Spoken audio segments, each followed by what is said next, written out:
Hello दोस्तों, welcome back to our YouTube channel. तो इस वीडियो के अंदर हम फाइनेंशियल मैनेजमेंट सीए इंटर के अंदर कौन कौन से इंपॉर्टेंट टॉपिक्स है फॉर सितंबर 25 ये डिस्कस करने वाले हैं। तो इस वीडियो के अंदर हमने फाइनेंशियल मैनेजमेंट का एबीसी एनालिसिस किया है। तो शुरू करने से पहले कुछ बेसिक चीज़ें मैं आपको डिस्कस करना चाहूँगा कि यार सबसे पहले तो एबीसी एनालिसिस का मतलब, जैसा कि मैंने पिछली वीडियो में भी बोला था, ये नहीं होता कि हम सी कैटेगरी को बिल्कुल ही इग्नोर कर दें।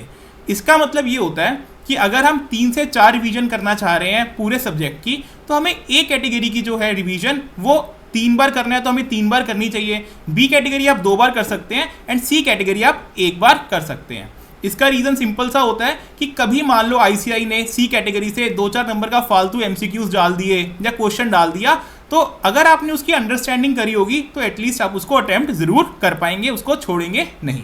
ठीक है, तो पहली चीज़ तो ये। सेकेंड चीज़, सर फाइनेंशियल मैनेजमेंट का जो पेपर होता है वो आपका 62 मार्क्स का आता है। ठीक है, जिसमें आपको 50 नंबर का अटेम्प्ट करना होता है। एक 10 नंबर का क्वेश्चन आप छोड़ सकते हैं एंड क्वेश्चन 4 जो होता है उसके अंदर एक इंटरनल चॉइस होती है 2 नंबर की। ठीक है, तो पेपर आपका 62 नंबर का आता है जिसमें आपको 50 नंबर का करना होता है। अब ये एबीसी एनालिसिस हमने किस बेस पे बनाया है, तो पहले हम ये देख लेते हैं हमने क्या किया है। हमने मई 22 से लेके मई 25 तक के जितने भी आपके अटेम्प्ट्स में क्वेश्चन पेपर्स आए हैं आईसीआई के, उन सबको एनालाइज किया है। ठीक है, एनालाइज करके हमने ट्रेंड देखा है कि किस चैप्टर से आईसीआई हर अटेम्प्ट में कितने नंबर का पूछ रहा है और कौन से चैप्टर्स ऐसे हैं जिससे आईसीआई पक्का क्वेश्चन पूछता ही है। उस बेसिस पे हमने आपका एबीसी एनालिसिस किया है।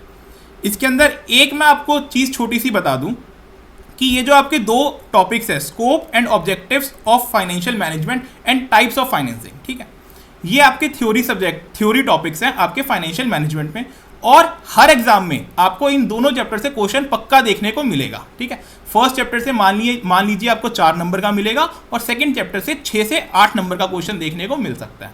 तो सर आपने फिर सी कैटेगरी में क्यों डाला ये वाला टॉपिक, तो इसका सिंपल सा रीज़न ये है कि इनकी जो थ्योरी है, ठीक है ना, ये थ्योरी टॉपिक्स हैं, पहले तो बहुत वास्ट थ्योरी है। ठीक है, आप मान लीजिए उसको पढ़ भी लेते हैं 1 बार 2 बार और आप अच्छे से समझ भी लेते हैं, तब भी अगर आप इन थ्योरी के आंसर्स लिखने जाओगे तो आईसीआई एक्सपेक्ट करेगा आपसे कि आप सिर्फ और सिर्फ जो आईसीआई की बुक की लैंग्वेज में, जो स्टडी मैट की लैंग्वेज है, आप वही लिखें।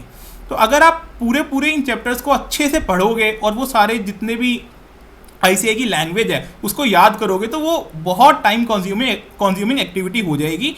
प्लस आपके पास स्ट्रैटेजिक मैनेजमेंट भी होता है थ्योरी के लिए। तो मेरे हिसाब से आप जो थ्योरी में टाइम एफएम में देना चाहते हैं आप वो स्ट्रैटेजिक मैनेजमेंट में दो, ताकि आपके वहाँ पे नंबर बढ़े।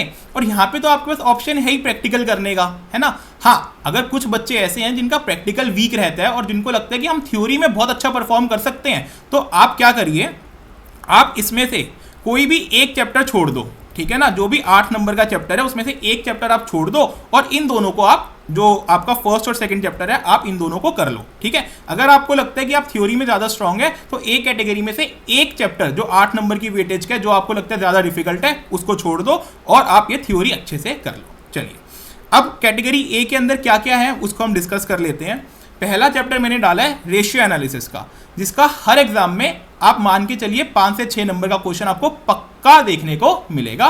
बल्कि मैं एक्सपेक्ट कर रहा हूं कि सितंबर के अंदर शायद इसका 8 नंबर का क्वेश्चन भी आ सकता है। देन आपका आता है cost of capital. Again her exam में इसका 5 नंबर का क्वेश्चन आता ही है और ये दोनों चैप्टर बहुत ज़्यादा डिफिकल्ट नहीं है। देन चैप्टर 5 फाइनेंसिंग डिसीजंस, जिसका कैपिटल स्ट्रक्चर, और इसका भी एग्जाम में आपको 5 से 8 नंबर का क्वेश्चन हर एग्जाम में देखने को मिलेगा। देन सर हमारा आ जाता है लेवरेजेस। तो लेवरेजेस का आपको हर एग्जाम के अंदर 8 से 10 नंबर के क्वेश्चन पक्का देखने को मिलेगा, चाहे आप पूरे 10 अटेम्प्ट को देख लो, कोई भी ऐसा अटेम्प्ट नहीं है जिसमें लेवरेजेस का एक भी क्वेश्चन नहीं आया, और वेटेज भी 8 से 10 नंबर की ही रही है। देन आपका आ जाता है इन्वेस्टमेंट डिसीजंस, जो कि थोड़ा सा लेंदी चैप्टर है, टेक्निकल चैप्टर है, और हर अटेम्प्ट में इसका 8 से 10 नंबर का क्वेश्चन आता ही है। कभी कभी आईसीआई क्या करता है कि जो पहला एमसीक्यू होता है, जो जिसके बेसिस पे वो 4 या 5 क्वेश्चंस बनाता है, तो वो 10 नंबर का एमसीक्यू होता है, तो उसके अंदर भी इन्वेस्टमेंट डिसीजन का क्वेश्चन पूछ सकता है या वर्किंग कैपिटल मैनेजमेंट का क्वेश्चन वो पूछ लेता है, और बाकी जो भी क्वेश्चंस रह जाते हैं फिर उसमें वो टॉपिक नहीं पूछता। लेकिन 8 से 10 नंबर का ये वाला क्वेश्चन जो है आपके एग्जाम में आएगा ही आएगा। देन आपका मैनेजमेंट ऑफ वर्किंग कैपिटल एक चैप्टर है, चैप्टर 9, जिसके अंदर आपके 5 से 6 यूनिट्स हैं, ठीक है। तो अब उन 5 से 6 यूनिट्स के अंदर जो मेरे को लगता है कि सितंबर 25 के अंदर पक्का आपका क्वेश्चन इस पर देखने को मिलेगा, वो है मैनेजमेंट ऑफ रिसीवेबल्स। इसका रीजन ये है कि ये बहुत ही प्यारा टॉपिक है, इंपॉर्टेंट टॉपिक है, और आईसीआई ने पिछले 3 अटेम्प्ट से इसके ऊपर क्वेश्चन नहीं पूछा है। तो मेरे हिसाब से आपका कैटेगरी ए में इस बार यूनिट 4 होने वाला है। देन अपन कैटेगरी बी में आ जाते हैं। अब कैटेगरी बी में मैनेजमेंट ऑफ वर्किंग कैपिटल के अंदर 2 टॉपिक आते हैं, एक पहला introduction to WCM and second financing of working capital, ठीक है। तो आईसीआई ने अभी May 25 अटेम्प्ट के अंदर इंट्रोडक्शन टू डब्ल्यूसीएम से क्वेश्चन पूछ लिया है, ठीक है। तो मेरे को ऐसा लग रहा है कि इस पर फाइनेंसिंग ऑफ वर्किंग कैपिटल से आपका 5 नंबर का आईसीआई क्वेश्चन पूछ सकता है, क्योंकि इसका जो क्वेश्चन उन्होंने लास्ट पूछा था वो पूछा था May 24 के अटेम्प्ट में, ठीक है। तो मेरे हिसाब से यही लग रहा है कि मेरे को फाइनेंसिंग ऑफ वर्किंग कैपिटल से क्वेश्चन आएगा। बट सर फिर आपने इंट्रोडक्शन टू डब्ल्यूसीएम कैटेगरी बी में क्यों डाला है? क्योंकि मैं नहीं चाहता कि आप उसको कैटेगरी सी में रखें और वो वाला टॉपिक आप बिल्कुल इग्नोर कर दें, क्योंकि पूरे चैप्टर की अंडरस्टैंडिंग के परस्पेक्टिव से ये वाला टॉपिक बहुत ही इंपॉर्टेंट है, तो आप इसको अच्छे से ही पढ़ना। देन मैंने डाला आपका unit 2 management of working capital की ट्रेजरी एंड कैश मैनेजमेंट। इसका क्वेश्चन भी आप मान के चलिए हर 3 से 4 अटेम्प्ट के अंदर एक बार आईसीआई 5 नंबर का क्वेश्चन इससे पूछ लेता है। मैं एक्सपेक्ट नहीं कर रहा कि इस अटेम्प्ट के अंदर सितंबर के अंदर आपसे इसका क्वेश्चन पूछा जाए, बट तब भी क्योंकि इंपॉर्टेंट टॉपिक है तो इसको कैटेगरी बी में हम रख सकते हैं। बट आप जो इससे पहले वाले टॉपिक्स आप इनको सबसे पहले कर लो और उसके बाद आप ये वाला टॉपिक कर सकते हो, एंड देन कैटेगरी सी। अब कैटेगरी सी के अंदर आ जाते हैं। तो जैसा मैंने आपको इन दोनों के बारे में पहले ही डिस्कस कर दिया कि ये दोनों जो टॉपिक्स हैं, ये दोनों आपको अगर थ्योरी ही करके जानी है, आपको लगता है मैं प्रैक्टिकल नहीं ढंग से कर पाऊंगा या कर पाऊंगी, तो आप प्लीज़ थ्योरी कर लो इसको, और कैटेगरी ए से एक टॉपिक को आप एक चैप्टर को छोड़ सकते हैं। बट मेरी पर्सनल एडवाइस क्या रहती है कि प्रैक्टिकल के अंदर हमेशा स्कोर करना, 100% स्कोर करना हमेशा ईजी रहता है as compare to theory.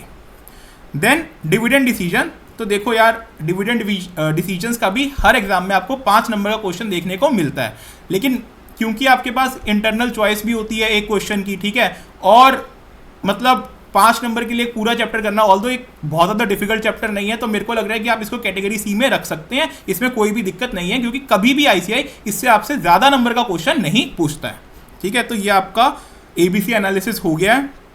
Then आपका यहाँ पे मैंने प्रीवियस अटेम्प्ट का जो भी एनालिसिस है वो दिया हुआ है। आपको ये पूरी की पूरी जो शीट है वो मेरे टेलीग्राम ग्रुप पे मिल जाएगी, आप उसको ज्वाइन करके ये शीट वहाँ से डाउनलोड कर सकते हैं।